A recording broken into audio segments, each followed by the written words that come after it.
in the meantime, let's prepare the whipped cream. So here I have heavy cream. It's very important that it must have at least 35% of fat content. Why? Because the fat of the milk is the element that it's going to, when cold, very cold, I mean less than 4 degrees Celsius, when cold, this fat is going to like hold and hug like air bubbles. So these air bubbles are the ones who are going to give this cream a more consistency, and it will be like whipped cream. Okay, so it's very important that we have the minimum amount of fat to support all this air that we need to incorporate to our heavy cream. Here I have some sugar. Remember, sugar always gives every foam more stability at a molecular level, so it's important that we put the sugar from the beginning in this case. And here I have some vanilla. Okay, so these are my main ingredients. You can add more sugar if you like or less. Here the amount, it's not like something which is very exact. You can add more or less. I like it with a small amount of sugar because the condensed milk in the Tres Leches is very sweet. So I prefer to balance that sweetness with a more light and soft flavor in the cream for decorating the cake. Okay, so it's also important that you can also give some different flavors and aromas in this cream. You can put lemon zest, orange zest, cinnamon, vanilla of course, and every flavor you like. So first, remember, this must be very cold. Also your bowl it's perfect if it's room temperature, but if it's summer for example and the room temperature is very cold, or maybe you just clean with hot water your bowl, it will make that the fat that it's just cold from the fridge of the heavy cream will melt, so it won't be able to take and hold all the air we need to make the whipped cream. Okay, so the bowl must be cold or room temperature as well. Same for the sugar and for the vanilla. So first I'm going to put the cream in my mixer. It's not necessary to make it in an electric mixer, but remember, when we incorporate air, it will be a lot of effort, energy and time if you do it manually. Okay, so it's better to do it with an electric mixer, but you can always do it with your hand.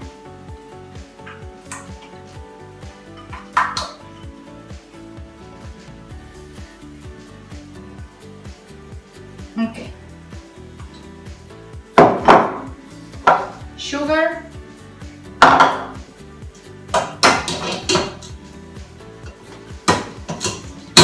Vanilla. You can put it from the beginning.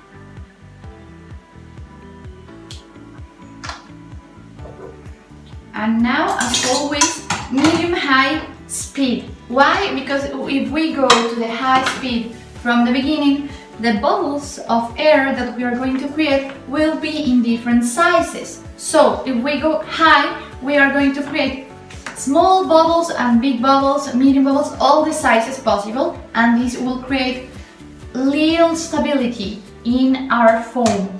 And in a foam, we want it to preserve its stability for a long time. So it's very important that we have medium-sized uniform bubbles, and for this we are going to need a medium-high speed, but never a high, the most high speed that we have in our mixer. Okay, this is very important. And we are going to wait until when? Until the cream is have like a chantilly cream texture. It doesn't have to be liquid, so I'm going to show you in a few minutes how the texture should be, because we have different stages in the whipping of the cream.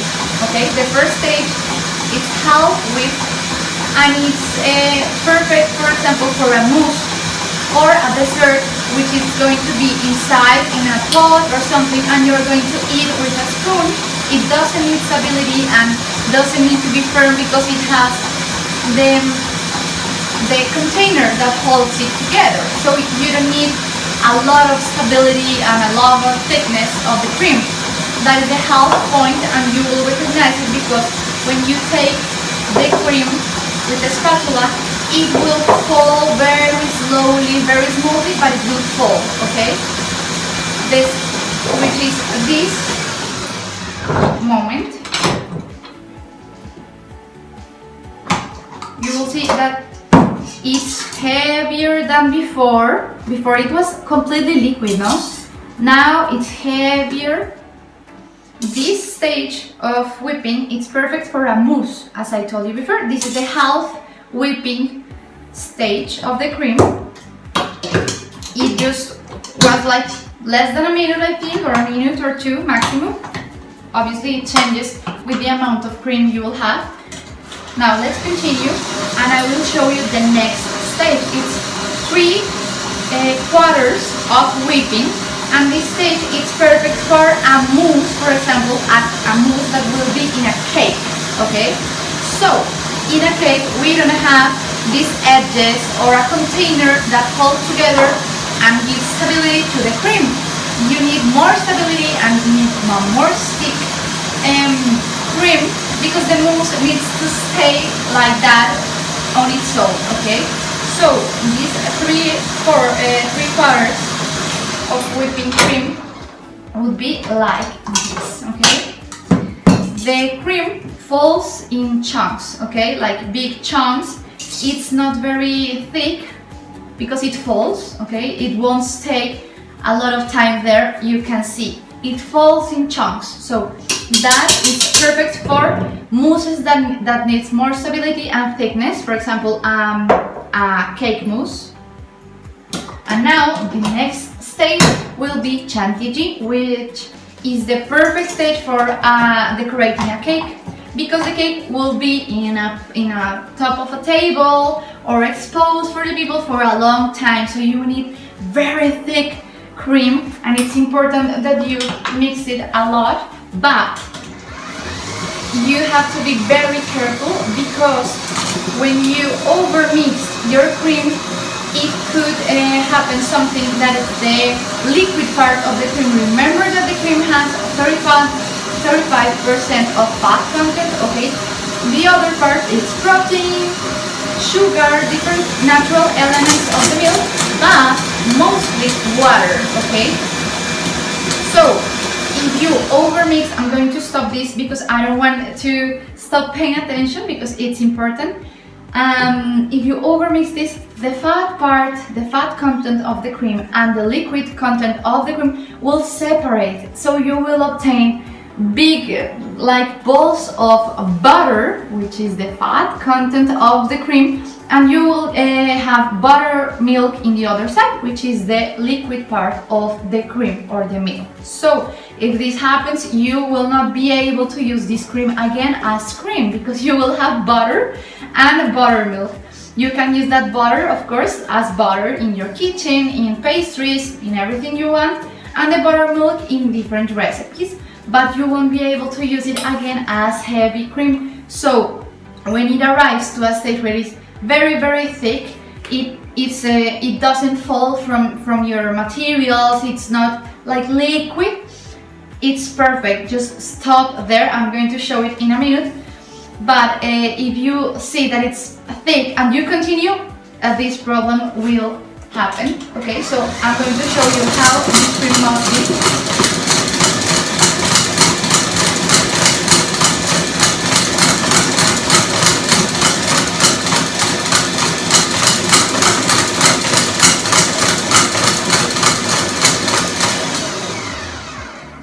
Okay, like this is perfect. You can see that the cream doesn't fall, okay? Even if I make some pressure, it doesn't fall, okay? Like this is perfect. I'm going to show you with more detail, but like this is perfect. This is the chantilly state, and it's only for using to decorate cakes, because if you use this in a mousse, when you move the other ingredients of the mousse, and you mix it with this cream, the cream could separate again, because you are moving it even if you cannot do it, okay, because it's just too thick. So for a mousse, you are never using this, just for decorating cakes. And now let's see how it's our cake.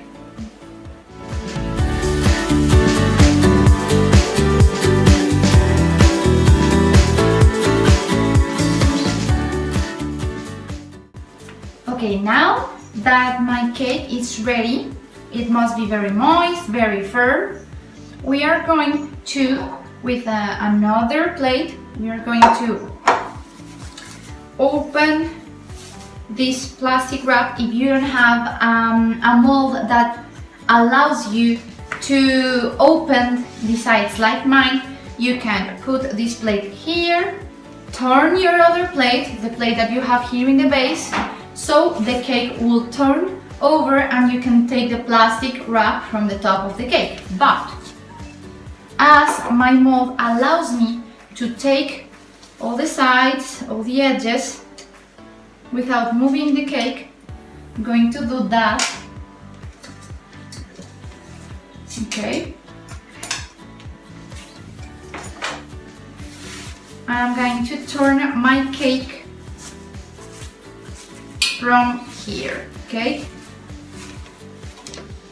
Because the bottom of the cake will be very even, very smooth, perfect, and this part may be a little bit rigid or not even. So I'm going to do this in the center, okay? Now I'm going to turn this plate.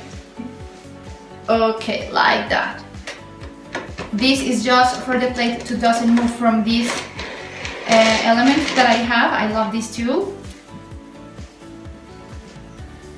So now it should be easier.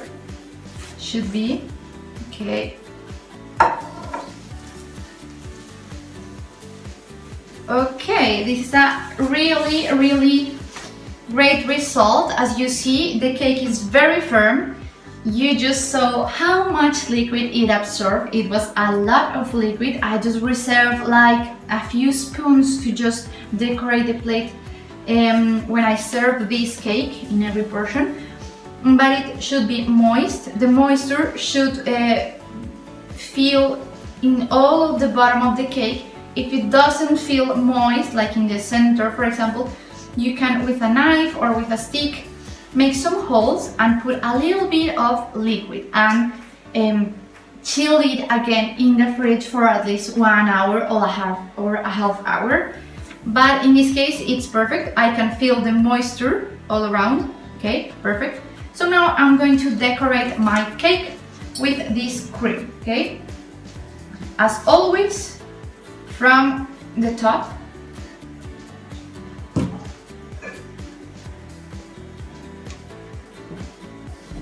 You see it's very firm, so it's important that it happens like this. And now I'm going to expand and move the cream very smoothly, very slowly from the top to the sides, okay?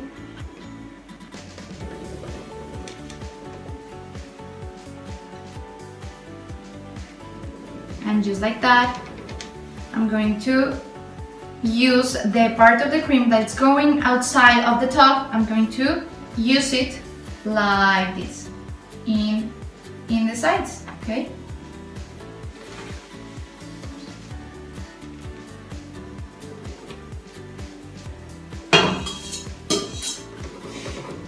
Remember that this cake is very cold because it was 6 hours in the fridge. Remember that if it's summer, I recommend that you do this very quickly because the cream must be always very cold. Why? Because if it's not cold, it will melt, okay? So now, like this, I'm going to complete and cover all the sides of my cake with the cream. If the cream that I have here is not enough, I'm going to take more cream and cover that side, okay? From the bottom to the top. Okay.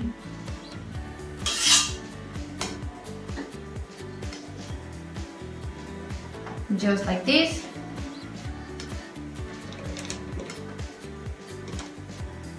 The idea is that we cannot see the cake. Of course, if you want a naked cake ending, my recommendation is that you always do this step of covering all the sides, and then you, with the spatula, do this, like trying to take out all the cream from the sides, because you will have a really even naked cake, okay? That's my recommendation. But you can always not put cream in the sides, okay? A preference.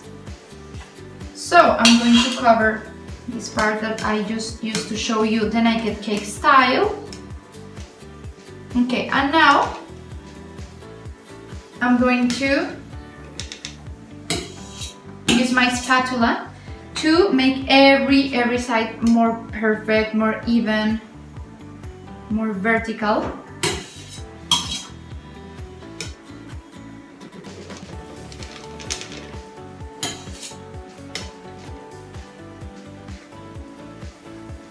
I like that small pieces of cake can be seen from the sides, so I like a little bit of naked cake effect in my cake.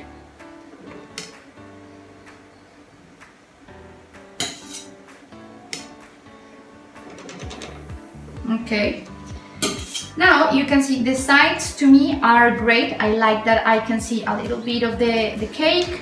You can cover all if you prefer. And now, what happens now? We're going all this like crown that is created here in the sides of my cake. I hope you can see better now. All this crown that is created, I'm going to use this small spatula and extend it to the center to even this angle and make the corner perfect. Every time I do this, I clean my spatula to have a perfect result. Okay?